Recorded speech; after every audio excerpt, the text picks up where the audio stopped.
খানিকটা আজকে একটু লেট হয়েছে আমাদের সাংবাদিক বৈঠক শুরু করতে, কারণ আপনারা জানেন যে পঞ্চায়েতের শপথ অনুষ্ঠান চলছে। তাই আমার নিজ বিধানসভা ক্ষেত্রে শপথ অনুষ্ঠান ছিল, কিছু শিডিউল, খানিকটা সময় দিতে হয়েছে, তা আপনাদের অনেকক্ষণ অপেক্ষা করতে হয়েছে।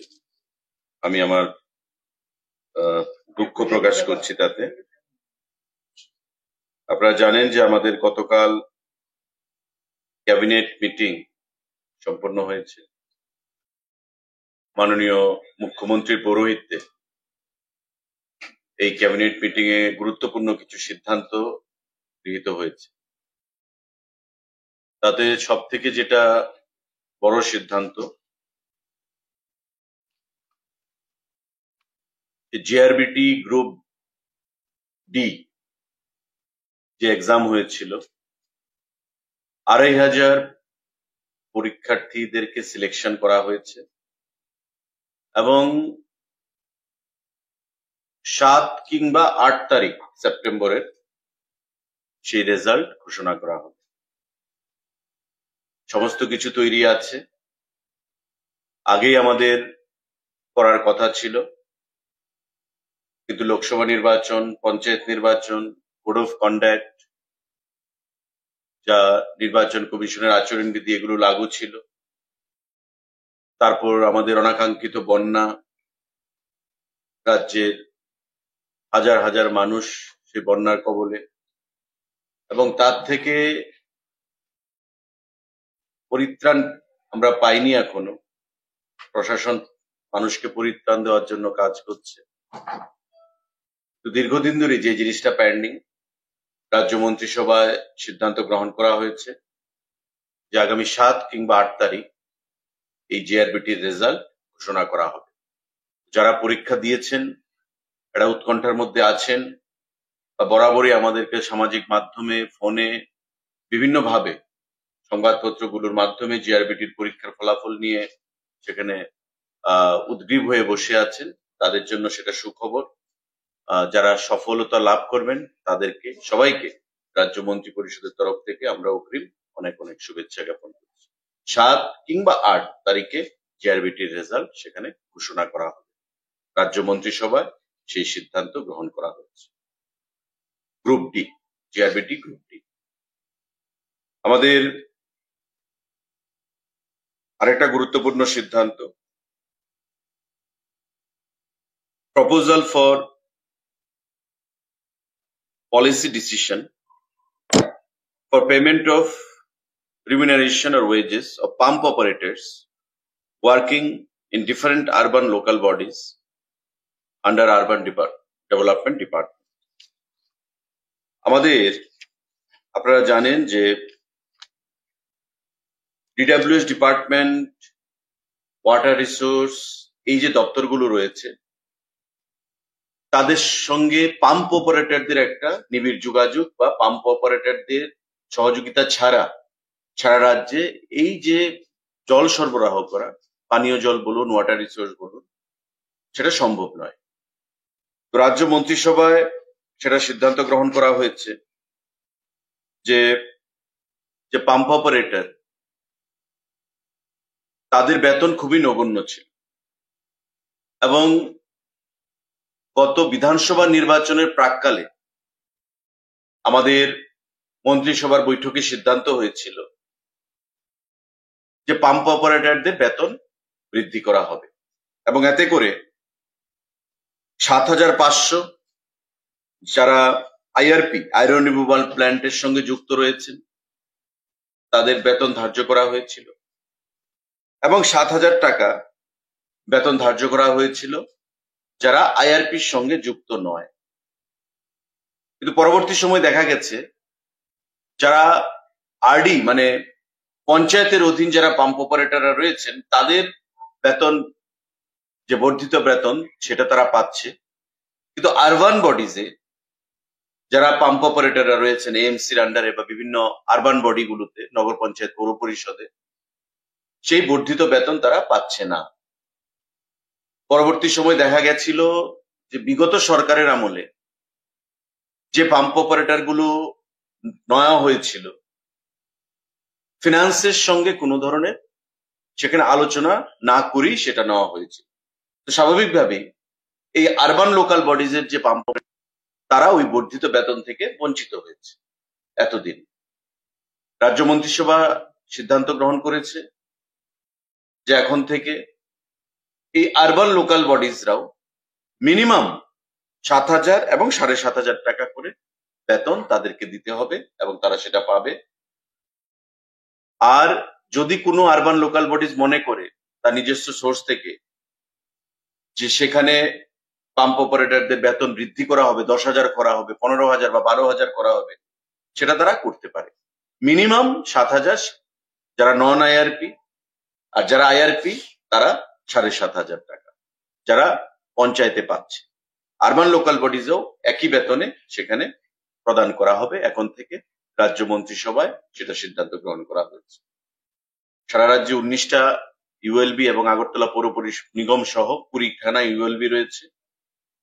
প্রতিটি ইউএলবিতে এখন এই পাম্প অপারেটররা কম করে 7,000 7,500 টাকা পাবে।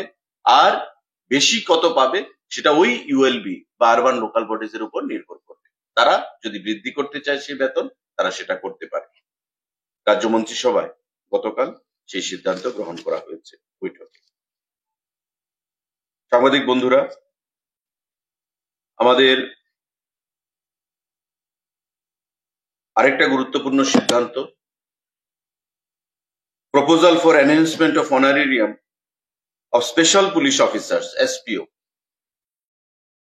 যারা স্পেশাল পুলিশ অফিসাররা রয়েছেন এসপিও হোম ডিপার্টমেন্টের অধীন, তাদের বেতন বৃদ্ধি করার সিদ্ধান্ত গতকাল আমাদের যে ক্যাবিনেট বৈঠক, সেই ক্যাবিনেট বৈঠকে গ্রহণ করা হয়েছে। সারা রাজ্যে এসপিওর সংখ্যা 3,511। এর মধ্যে SPO who are doing driving duties, driver হিসাবে যারা কাজ করছে, তাদের সংখ্যা হচ্ছে 265। এখন পর্যন্ত এই যে 3,511 জন যারা এসপিও আছেন আর 265 জন যারা ড্রাইভার আছেন, তাদের বেতনের একটা বৈষম্য ছিল। ড্রাইভাররা পেতেন 9,540 টাকা করে, আর নর্মাল যারা এসপিও 3,511 যে সংখ্যাটা, তারা পেতেন 7,079 টাকা করে। হোম ডিপার্টমেন্ট সিদ্ধান্ত দিয়েছে বা প্রপোজাল পেশ করেছে ক্যাবিনেটের কাছে, এবং মাননীয় মুখ্যমন্ত্রী এবং মন্ত্রী পরিষদের বৈঠকে গতকাল সিদ্ধান্ত হয়েছে যে এখন থেকে এসপিওদের বেতন থাকবে একটা ফ্ল্যাট, ড্রাইভার বলুন বা সাধারণ এসপিও বলুন, সেটা হবে 12,000 টাকা। অর্থাৎ এখন থেকে এসপিওদের বেতন সারা রাজ্যে 12,000 টাকা হিসেবে সেখানে ধার্য করা হয়েছে। রাজ্য মন্ত্রী পরিষদের বৈঠকে সেই সিদ্ধান্ত গ্রহণ করা হয়েছে। এতে করে 3,511 এবং 265 জন যে এসপিও, তাদের উপকার হবে, তারা উপকৃত হবে। এখন থেকে 12,000 টাকা করে এসপিওরা সে বেতন পাবে। আমাদের টোটাল খরচ হবে 2,48,54,369 টাকা হবে। 3,511 জন যে এসপিও রয়েছে সাধারণ, 2,48,54,369 টাকা। আর যারা ড্রাইভাররা রয়েছেন, এখন সবাই একসঙ্গে ফ্ল্যাটে চলে আসবে, 12,000 টাকা। আমাদের আরেকটা গুরুত্বপূর্ণ সিদ্ধান্ত, necessary approval towards filling up of N additional 916 vacant posts of constable, men and women in Tripura Police through direct recruitment. Home ডিপার্টমেন্টের অধীন 916 জন কনস্টেবল, ম্যান এন্ড ওমেন সেগুলো রিক্রুট করা হবে। ইতিমধ্যে আমাদের 1000 কনস্টেবল যাদের পরীক্ষা হয়েছিল সেগুলো প্রায় তৈরি আছে। সেগুলো ছাড়ার পর এই 916 জন আরো নতুন করে কনস্টেবল পুলিশ ডিপার্টমেন্টে ম্যান অ্যান্ড ওমেন সেগুলো অ্যাডভার্টাইজমেন্ট প্রদান করা হবে। অর্থাৎ প্রায় 2000 কনস্টেবল সেখানে নিয়োগ হচ্ছে হোম ডিপার্টমেন্টের উপর। 1000 কনস্টেবল জানেন আপনারা, আমাদের এই প্রসেস চলছে এবং almost on the verge of finalisation, declaration of result. এই রেজাল্ট বের হওয়ার পর নতুন এই যে 916 খানা পোস্ট তৈরি হয়েছে এবং ফিনান্স অনুমোদন দিয়েছে এবং রাজ্য মন্ত্রিসভা তাতে অনুমোদন দিয়েছে, সেই 916 খানা পোস্ট অ্যাডভার্টাইজমেন্ট করা হবে আগের 1000 পোস্ট সেখানে ডিক্লারেশন হলে, যা খুব শর্টলি ডিক্লারেশন করা হবে। সাংবাদিক বন্ধুরা, আরেকটা গুরুত্বপূর্ণ সিদ্ধান্ত, proposal for creation and filling up of 51 different categories of posts in the tourism department under Directorate of Tourism Department. 51 খানা বিভিন্ন ক্যাটাগরির পোস্ট আমাদের পর্যটন দপ্তর সেখানে দীর্ঘদিন ধরে খালি অবস্থায় আছে, আমাদের প্রয়োজনীয়তা রয়েছে। এবং সাংবাদিক বন্ধুরা নিশ্চয়ই জানবেন যে আইসিএ ডিপার্টমেন্ট, আগে সেটা আইসিএটি ছিল, information cultural and tourism department, সেই আইসিএ দপ্তর থেকে ট্যুরিজমটাকে আলাদা করা হয় এবং বর্তমানে ট্যুরিজমের যে স্টাফ রয়েছে তা অনেক আইসিএ দপ্তর থেকে ডেপুটেশনও রয়েছে।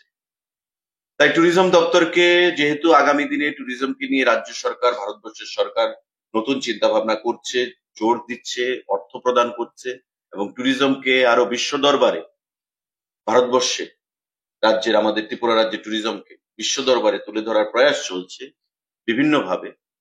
তার জন্য ম্যান পাওয়ার রিক্রুটমেন্টের সেখানে সিদ্ধান্ত গ্রহণ করা হয়েছে, কারণ আমাদের সেখানে শর্টেজ রয়েছে ম্যান পাওয়ার। রাজ্য মন্ত্রী পরিষদ বা মন্ত্রিসভা মাননীয় মুখ্যমন্ত্রীর পৌরোহিত্যে সেই সিদ্ধান্ত গ্রহণ করেছে যে বিভিন্ন ক্যাটাগরিতে আমাদের এই ট্যুরিজম দপ্তরের 51 খানা পোস্ট সেটা ফিল আপ করা হবে। তার মধ্যে কিছু ডাইরেক্ট রিক্রুটমেন্ট রয়েছে, কিছু প্রমোশন রয়েছে, কিছু ডেপুটেশন রয়েছে। Group C, group D, engineer সহ টোটাল 51 খানা পোস্ট এই ট্যুরিজম দপ্তর সেটা নিয়োগ করবে আগামী দিনে। এই যে 51 খানা পোস্ট, তার মধ্যে আমাদের ইঞ্জিনিয়ার রয়েছে, ডেপুটি ডিরেক্টর রয়েছে, অ্যাসিস্ট্যান্ট ডিরেক্টর রয়েছে, কম্পিউটার অ্যাসিস্ট্যান্ট রয়েছে, আমাদের এক্সিকিউটিভ ইঞ্জিনিয়ার রয়েছে। গ্রুপ সি আমাদের পোস্ট রয়েছে এবং গ্রুপ ডি আমাদের পোস্ট রয়েছে। তো সেগুলো নিয়ে বিস্তারিত দপ্তর ভিত্তিক আমার আলোচনা হবে এবং পরবর্তী সময়ে group C, group D, engineer সহ এই যে 51 খানা পোস্ট কিভাবে রিক্রুটমেন্ট করা হবে সেটা আমরা জানাবো। ইন প্রিন্সিপাল রাজ্য মন্ত্রী পরিষদ তার অনুমোদন দিয়েছে, ফিনান্স অনুমোদন দিয়েছে, জিএপিএনটি তার অনুমোদন দিয়েছে এবং আমরা 51 জন এই স্টাফ বিভিন্ন ক্যাটাগরিতে সেটা নিয়োগ করব ট্যুরিজম দপ্তরের থেকে। সাংবাদিক বন্ধুরা, আমাদের রাজ্য মন্ত্রী পরিষদের বৈঠকে সিদ্ধান্ত গ্রহণ করা হয়েছে proposal for filling up of 9 various category of posts under Directorate of Information Technology. Information technology দপ্তর, তথ্য প্রযুক্তি আমাদের খুবই গুরুত্বপূর্ণ ভূমিকা পালন করে থাকে এবং এই দপ্তর সিদ্ধান্ত গ্রহণ করেছে, রাজ্য মন্ত্রী পরিষদ অনুমোদন দিয়েছে যে 8 জন senior information officer SIO group A সেখানে নিয়োগ করবে এবং একজন lower division clerk LDC group C সেটা নিয়োগ করবে। টোটাল 8+1 = 9। এই 9 খানা পোস্ট খুব শীঘ্রই ইনফরমেশন টেকনোলজি দপ্তর থেকে নিয়োগ করা হবে। Senior information officer senior informatics officer information officer সেটা আইসিএ তে চলে আসে। Senior informatics officer group A, আর লোয়ার ডিভিশন ক্লার্ক একজন, এবং এসআইও সিনিয়র ইনফরমেটিক্স অফিসার 8 জন। টিপিএসসি সেটা নিয়োগ করবে, আর ক্লার্ক জেআরবিটি নিয়োগ করবে একজন। 8 জন আমাদের যে সিনিয়র ইনফরমেটিক্স অফিসার টিপিএসসি পরীক্ষার মাধ্যমে সেটাকে নিয়োগ করবে। এই সিদ্ধান্তগুলো বর্তমানে রয়েছে। আমাদের গতকালকে লম্বা খুব ক্যাবিনেট বৈঠক ছিল, কারণ আপনারা জানেন যে প্রবল বন্যার কবলে পড়ে সারা রাজ্য বিধ্বস্ত হয়েছে। বিভিন্ন জেলায় রিলিফ ক্যাম্প সেখানে তৈরি করা হয়েছে টেম্পোরারি। হাজার হাজার মানুষ সেই রিলিফ ক্যাম্পে আশ্রয় নিয়েছে নিজের জীবন বাঁচানোর জন্য, এবং ইতিমধ্যে কেন্দ্রীয় সরকার থেকে একটা প্রতিনিধি দল আমাদের রাজ্যে এসছে।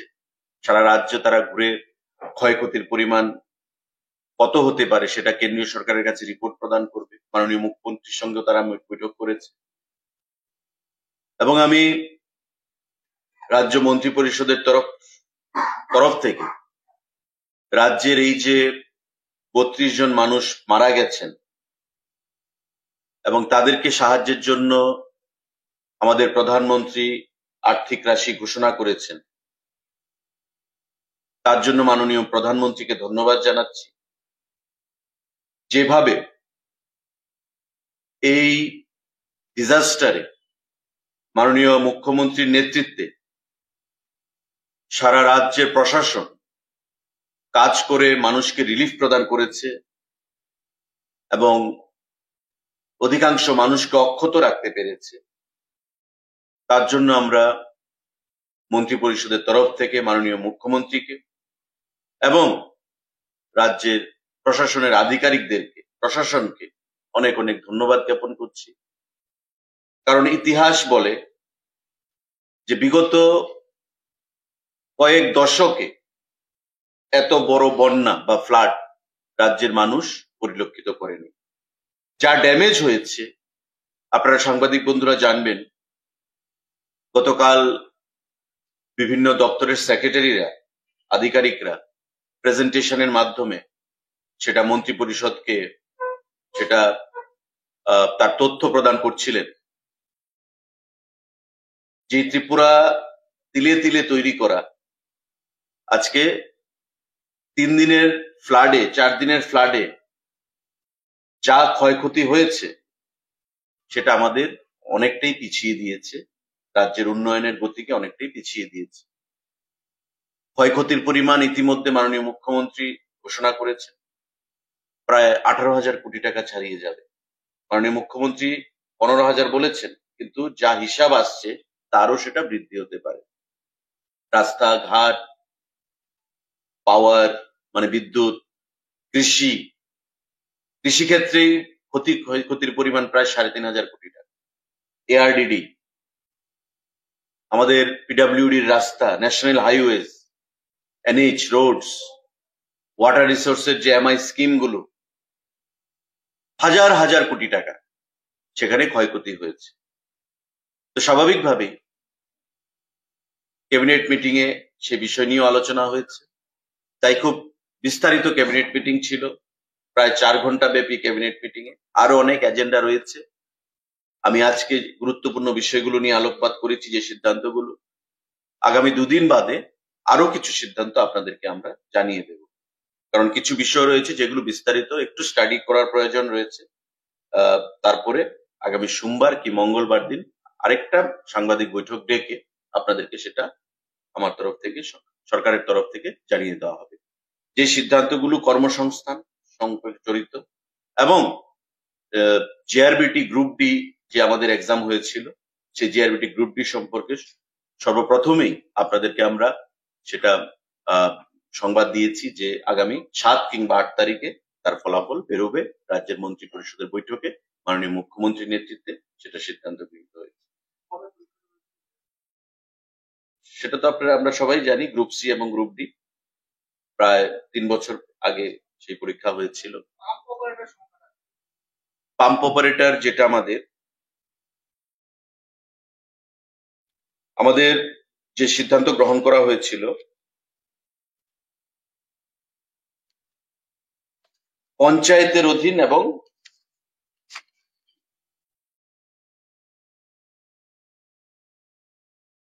আরবান লোকাল বডিজ এর অধীন। পঞ্চায়েতের অধীন যে পাম্প অপারেটররা, তারা বিগত প্রায় 2 বছর ধরে তাদের এই বর্ধিত বেতন পাচ্ছে, কিন্তু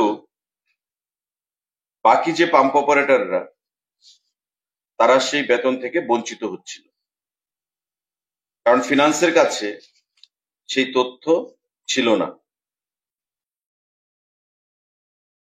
টোটাল সংখ্যাটা হবে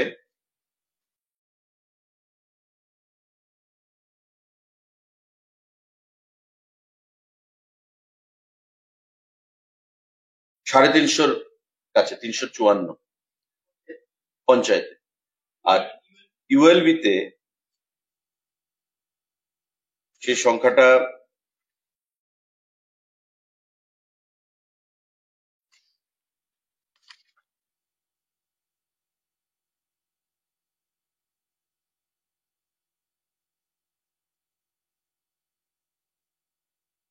আমরা সেটা দেবো আপনাদেরকে, নেক্সট সাংবাদিক মিটিংয়ে দিয়ে দেবো। কারণ এতদিন অ্যাকচুয়ালি ইউএলবির যে রিমিনারেশনটা বা বর্ধিত বেতনটা তারা পাচ্ছিল না। তা এখন মন্ত্রিপরিষদের বৈঠকে সিদ্ধান্ত গ্রহণ হয়েছে যে বিগত সরকারের আমলে তাদেরকে যে রিক্রুট করা হয়েছিল এটা কোনো নিয়ম মেনে হয়নি। তাই ফিনান্স বলছে যে আমাদের কাছে কোনো ডাটা নেই বা আমাদের কাছে কোনো কনকারেন্স নেই, যেটা আমরা তাদের অনুমোদন দিয়েছি। তো বর্তমানে আরবান দপ্তর সেটা সিদ্ধান্ত গ্রহণ করেছে যে মিনিমাম যেটা পঞ্চায়েত পাচ্ছে 7,000, 7,500, 7,500 হচ্ছে যারা আইআরপি পরিচালনা করছে, আর 7,000 হচ্ছে যারা নন আইআরপি। মিনিমাম বেতন সেটা হতে হবে ইউএলবির ক্ষেত্রে। আর যদি কোনো ইউএলবি, এখন ধরুন আগরতলা পৌর নিগম এমসি, এদের আন্ডারে যে পাম্প অপারেটররা রয়েছে, এখন এমসির নিজস্ব সোর্স রয়েছে, on source, plus share of taxes urban থেকে তারা পায়। তো সেই ওন সোর্স এবং শেয়ার অফ ট্যাক্সেস মিলে যদি এমসি ভাবে যে না আমি 7,500 নয় আমি 10,000 টাকা দেবো, তবে তারা দেয়ার এট লিবার্টি, তারা দিতে পারে। রানীর বাজার পৌর পরিষদ যদি ভাবে যে আমার ওন সোর্স বা আমার শেয়ার অফ ট্যাক্সেস মিলে আমি 7,500 নয় আমি 10,000 টাকা বা 9,000 টাকা দেবো, তারা সেটা দিতে পারে। কিন্তু মিনিমাম 7,500 এবং 7,000 আইআরপি এবং নন আইআরপির ক্ষেত্রে তাদের দিতে হবে, এই সিদ্ধান্ত গ্রহণ করা হয়েছে। তো আমাদের 19টা ইউএলবি রয়েছে, পৌর পরিষদ এবং নগর পঞ্চায়েত, এবং আগরতলা আমাদের মিউনিসিপ্যালিটি কর্পোরেশন যেটা সেটা রয়েছে, টোটাল 20। এই 20 ইউএলবির আমাদের বেতন বৃদ্ধি হলো এবং মিনিমাম 7,000 কিংবা 7,500 টাকা তাদেরকে দিতে হবে।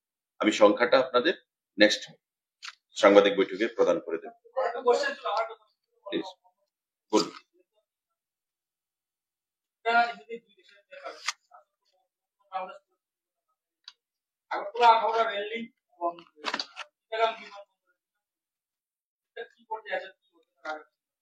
দেখুন, আমরা খুব অ্যাডভান্স স্টেজে ছিলাম।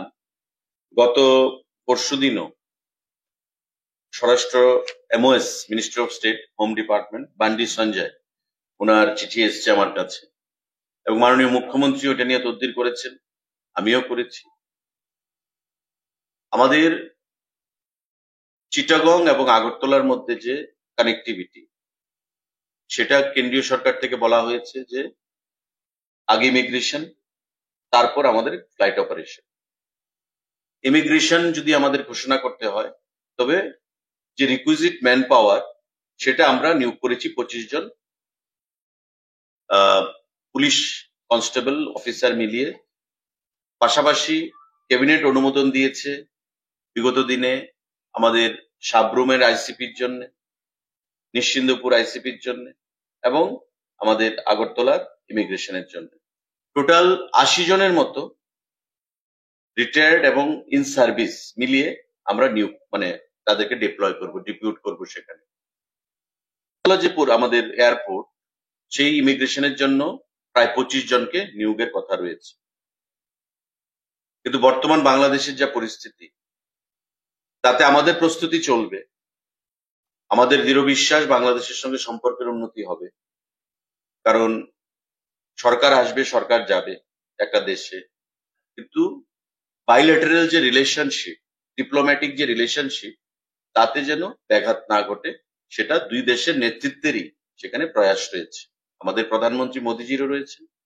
আশা করব বাংলাদেশের বর্তমান যিনি adviser, chief adviser doctor Yunus, ওনারও সেখানে সেই প্রচেষ্টা থাকবে। তো সেদিক থেকে it is too early to comment, কিন্তু আমাদের যে প্রস্তুতি সেটা আমরা অ্যাডভান্স স্টেজে রয়েছি। আগামী দিনে আমরা আশা করব যে ফ্লাইট কানেক্টিভিটি করা, আপনারা খুব ভালোভাবেই জানেন যে আমাদের আরসিএস রিজিয়নাল কানেক্টিভিটি স্কিমে এই কানেক্টিভিটি আমাদের বিটুইন আগরতলা অ্যান্ড চিটাগং সেটা ধার্য করা আছে।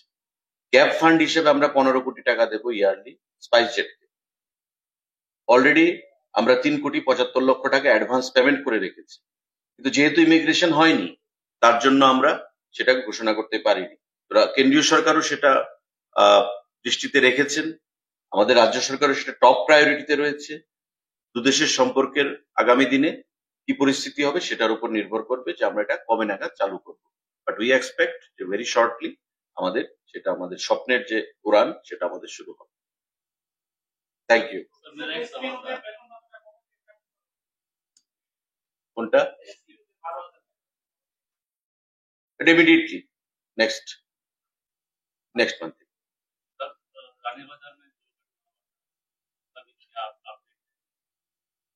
क्या घटना? ये देखिए, ये मुद्दा जो है ये बहस की बात है। अभी सिचुएशन कंट्रोल में है। किसी की तरफ से भड़काया जा रहा है कि किसी के खिलाफ या सरकार के खिलाफ, ये ठीक बात नहीं है। कम्युनल हार्मोनी हमारे स्टेट में, हमारे देश में, हमारे सरकार के टाइम पे बहुत बेहतर हुआ है, लेकिन उसको भड़का के पॉलिटिकल माइलेज लेने की जो कोशिश में है, उसका जो सपना है वो भी पूरा नहीं होगा। मैं इतना ही कह सकता हूं, और आपके माध्यम से, आपके द्वारा मैं हर एक हिंदू हो या मुसलमान हो, हर एक जाति के लोगों को मैं अपील करता हूं कि शांति बनाए रख के, अभी अपने के बीच समय लड़ने का नहीं है, त्रिपुरा की उन्नति के बारे में सोचना है। फ्लड में हमारा बहुत नुकसान हुआ है, हमें राज्य को आगे ले जाना है, और कम्युनल हार्मोनी अगर रहता है तभी ये स्टेट आगे बढ़ पाएगा। त्रिपुरा का हिस्ट्री पीस, शांति का है, अमन का है, ये हमें बरकरार रखना है, आगे ले जाना है। Thank you.